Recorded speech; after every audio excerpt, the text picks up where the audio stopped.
The driver's title was decided, but the championship continued. Spa welcomed Formula One with some stormy weather, but not all the Grand Prix weekend had been like this. Friday morning was nice and sunny, but not for Eric Comas, who crashed heavily in the fast Blanchimont sweep before the pits. Ayrton Senna was the first to reach the scene of the crash, and he rushed to help the motionless Frenchman.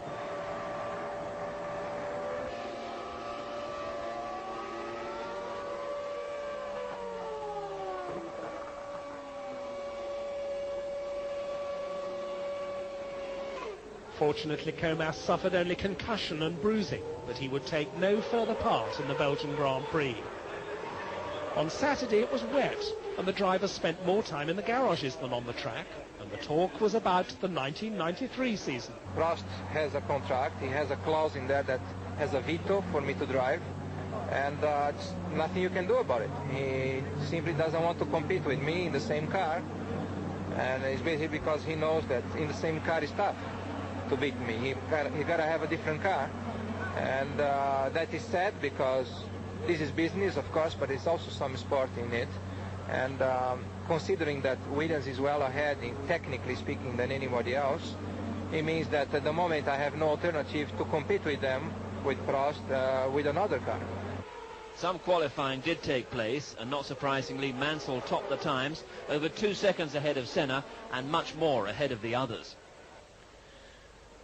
The race started on a dry track, but rain was obviously threatening.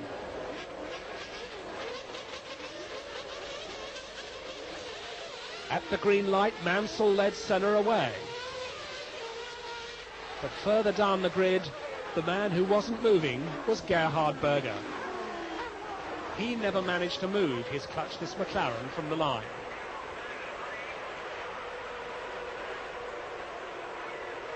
His teammate Senna, meanwhile, took an early lead and managed to keep ahead of Mansell until the end of lap 2. But then Nigel lined up behind Senna and bravely dived inside him at the entry to Blanchimont and took the lead.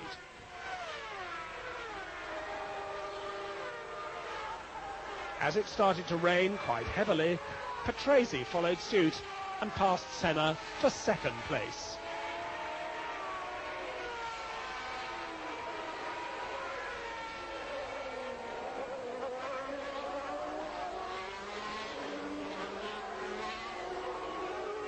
On the very next lap, the leaders were into the pits to change tyres, bringing chaos to the lap charts. More and more of them came in, but Senna stayed out. Then he too had to change tyres and dropped to 12th place, and as the rain stopped and the track started to dry, Schumacher had a quick off, damaging his tyres in the process. He decided to change them for dry ones. It was a momentous decision. On the fast-drying track, Mansell delayed his tyre change for too long. By the time he came in, Schumacher was able to run away with the lead. On his dry tyres, Mansell did start to catch the German towards the end of the race, but then his Renault engine started to miss fire, and that destroyed all hopes for him of a win at Spa. So, by a combination of luck and clever tactics, Schumacher went on to win his first Grand Prix victory, exactly a year after his debut in Formula One on this very track. And he became the first German to win a Grand Prix since Jochen Mass in Spain 17 years before. And the Benetton team had scored their first win for more than a year. At the end, Mansell was more than half a minute behind Schumacher with Patrese third. Senna climbed back to claim 2 points. But for the Germans at Spa, it was a great day.